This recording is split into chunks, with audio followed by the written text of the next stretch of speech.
Hello one and all, welcome back to my channel. My name is Dr. Nisha and in today's video lecture we are going to study about Audacity rubric.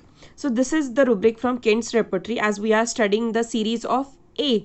ठीक है, तो ए वाली जो series है ना उसमें का ये बहुत ज़्यादा हटके और डिफरेंट होने वाला ये रुब्रिक. ठीक है, तो वीडियो लास्ट तक देखना. सो ऑडेसिटी यानी क्या? तो ऑडेसिटी का वर्ड मीनिंग हीरोइज्म, ब्रेवरी, करेज, फियरलेसनेस और गट्स. ये जो सारे हैं ना इसके वर्ड मीनिंग है. ठीक है, इससे हमें क्या समझ में आता है? ऑडेसिटी मतलब एक ब्रीफ आइडिया मिल जाएगी आप लोगों को कि उसका मीनिंग क्या है. तो करेजियस पर्सन, फियरलेस पर्सन, बहुत ज़्यादा उसमें गट्स है कुछ करने के लिए, ब्रेव है वो पर्सन, ऐसे. ठीक है, तो इसका एक्सप्लेनेशन देखेंगे. तो एक्सप्लेनेशन क्या है? Showing boldness and courage in a very stressful situation. What is this? Showing boldness and courage means what? तो एक इंसान है वो बहुत ज़्यादा करेजियस इंसान है, बहुत ज़्यादा बोल्ड इंसान है.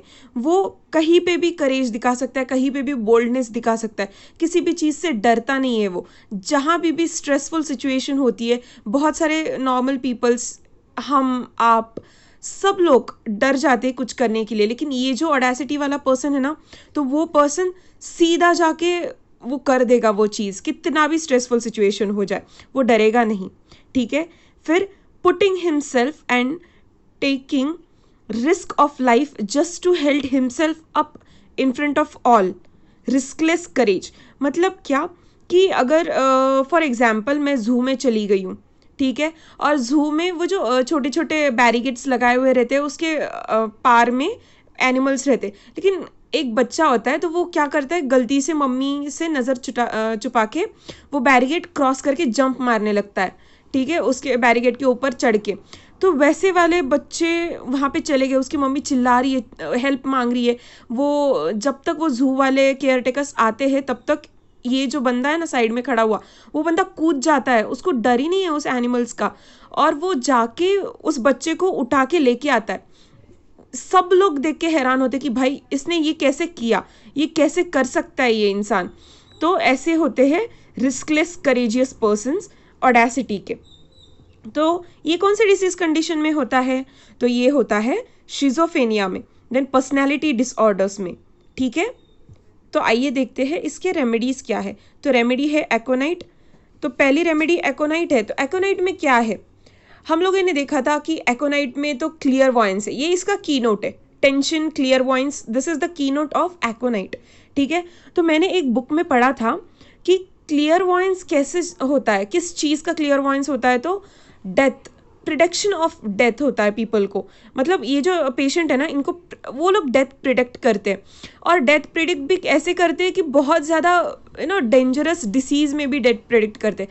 अभी ट्यूबरकुलोसिस का पर्सन है, उसका एंड स्टेज आ गया है, वो अभी मतलब भगवान को प्यारा होने वाला है, मतलब डेथ कंडीशन में आ गया है वो पर्सन.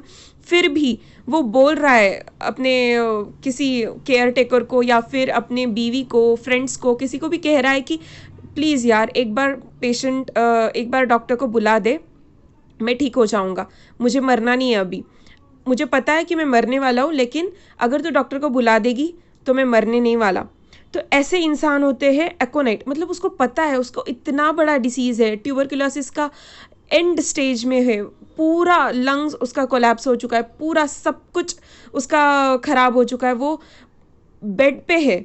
ठीक है, even on A death bed पे है वो. ठीक है, बेड पे ही नहीं बोल सकते, डेथ बेड पे है, फिर भी वो बोल रहा है कि डॉक्टर को बुला दे, मैं ठीक हो जाऊंगा. मतलब इतना वो करेज शो कर रहा है, इतनी डेंजरस डेडली डिसीज़ में भी वो बोल रहा है कि डॉक्टर को बुला दे, मैं ठीक हो जाऊंगा. So this is what एकोनाइट patient is, very courageous.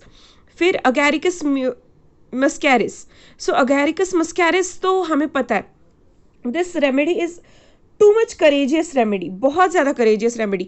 मतलब अभी देखो कि मेरा एग्ज़ाम चल रहा है, फिर भी मैं ना जा रही हूँ, हॉस्पिटल कर रही हूँ, मैं अपने दोस्तों से मिलने जा रही हूँ, दोस्तों की बर्थडे पार्टी में जा रही हूँ, सब कुछ मैं कर रही हूँ. कल मेरा एग्ज़ाम का यूनिवर्सिटी का पेपर है, फिर भी मैं ये सब कुछ कर रही हूँ. मेरे पास कितने गट्स है. मतलब अगर मेरे दोस्तों को देखा जाए तो वो सारे रिवीजन में लगे होंगे, लेकिन मैं ऐसी एक बंदी हूँ कि जो ना जा रही है, मज़े कर रही है, सब कुछ कर रही है, लेकिन डर ही नहीं है कल के एग्जाम का। तो ऐसे होते अगैरिकस मिस्कैरिस के लोग, बहुत ज़्यादा courageous. Courage in what? Courage in very riskful situation, बहुत ज़्यादा रिस्क थी। कल मेरा पेपर है, अगर मैंने रिवीजन नहीं की मैं पेपर में ब्लैंक हो जाऊंगी, फिर भी मैं एंजॉय कर रही हूँ, फिर भी मैं अपने बर्थडे पार्टी पे जा रही हूँ फ्रेंड्स के, फिर भी मैं फ्रेंड्स के साथ घूमने जा रही हूँ, पार्टी कर रही हूँ, ये सब कुछ कर रही हूँ। This is what the agaricus muscarius person. फिर आते हैं मर्क्यूरियस सॉल। तो मर्क्यूरियस सॉल के जो पीपल होते हैं ना, तो हमें पता है this is a remedy, violent remedy, ठीक है। मिनरल्स काफ़ी वायलेंट होते हैं, तो इसमें क्या होता है कि टू मच करेज, too much violence, too much risk. अभी देखो मेरे एग्ज़ाम है कल, और फिर भी मैं ना एग्ज़ाम की तैयारी नहीं कर रही हूँ, रिवीजन नहीं कर रही हूँ, और मैंने कुछ किया भी नहीं है। फिर मेरे दिमाग में आइडिया आती है कि मैं कॉपी कर लेती हूँ, ठीक है। तो मैं कॉपी करने के लिए मैं बहुत सारी चिट्स तैयार करती हूँ, और मैं चिट्स तैयार करने के बाद सोचती हूँ कि कल मैं इससे कॉपी कर लूँगी। लेकिन मुझे ये भी पता है अगर मैंने कॉपी की कल तो मैं 3 इयर्स 4 इयर्स के लिए रस्टिकेट हो जाऊंगी, या फिर मेरा लाइसेंस भी कैंसिल हो सकता है। इतनी सारी रिस्क होने के बाद भी मैं कल कॉपी करने वाली हूँ, कुछ भी करूँगी। अगर मैं पकड़ी गई तो मैं वो देखा जाएगा, मैं साबित कर लूँगी खुद को कि नहीं मैं वो थी ही नहीं, वो मेरा चिट था ही नहीं, ये सब कुछ मैं कर सकती हूँ। ऐसे लोग होते हैं मर्क्यूरियस सॉल के, बहुत ज़्यादा रिस्क उठाने वाले लोग। इनके बारे में सोचना ही नहीं है, ये लोग कुछ भी कर सकते हैं, मतलब कुछ भी, ठीक है। तो ऐसे लोग रहते हैं मर्क्यूरियस सॉल। ओपियम्स तो हमें पता है, ओपियम में क्या होता है, तो बहुत ज़्यादा एक्सट्रीमिस्ट कंडीशन रहता है। एक्सट्रीम कंडीशन यानी क्या कि छोटी से छोटी बात बहुत ज़्यादा अफेक्ट कर जाती है। Like if I got scolded by my professor and I started crying over there only, ठीक है। Why I am crying I don't know. उन्होंने सिर्फ मुझे आँख उठा के मतलब ऐसे गुस्से से देखा, still I just lost my control and I started crying. This is what opium is, giving reactions to very smallest और माइन्यूएस्ट थिंग। मतलब कि कुछ भी नहीं है ये थिंग, तो अगर कोई गुस्से से देख लेता कौन रोएगा, और मेरी जितनी बड़ी नहीं रो सकती ना। तो this is what the opium is. और उनका एक्सट्रीम अदर एंड क्या है, तो कुछ भी बहुत बड़ी बात हो जाए, कुछ भी बहुत बड़ी बात हो जाए, मैं बिल्कुल भी नहीं रोऊंगी। मतलब अगर फॉर एग्जांपल किसी पर्सन का एक्सीडेंट हो गया है, उसके पीछे भी कोई उसका फ्रेंड बैठा है, और दोनों का एक्सीडेंट हो गया, और उसका फ्रेंड ऑन द स्पॉट उसकी डेथ हो गई, लेकिन ये जो है ना वो जिंदा है, और वो देख रहा है, उसको पता है उन दोनों का एक्सीडेंट हो गया है, वो हॉस्पिटल में एडमिट है, उसको कुछ पड़ी ही नहीं, अपने दोस्त की खुद की भी नहीं पड़ी है। उतना बड़ा उसका एक्सीडेंट हुआ है कि ये ना उसका पूरा लेफ्ट साइड फ्रैक्चर है या फिर राइट साइड फ्रैक्चर है, बहुत सारी चीज़ उसके डैमेज हो गए, फिर भी इसको कोई फ़र्क ही नहीं पड़ रहा। तो ऐसे लोग रहते हैं ओपियम के, मतलब both extreme lives there, both extremes, like affect for very small thing and do not affect for very big thing. उसके बीच की जर्नी उनको पता ही नहीं है। तो ऐसे रहते हैं ओपियम वाले बंदे, ठीक है। तो देखते हैं cross reference from Kent repertory, will read it this. So boldness, high spirited, insolent, courageous, rashness, rudeness. So this was the cross reference for audacity. अभी देखो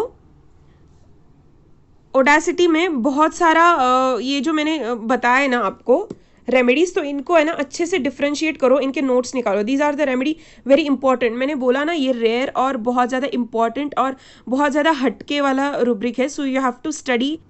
So this was all about the audacity.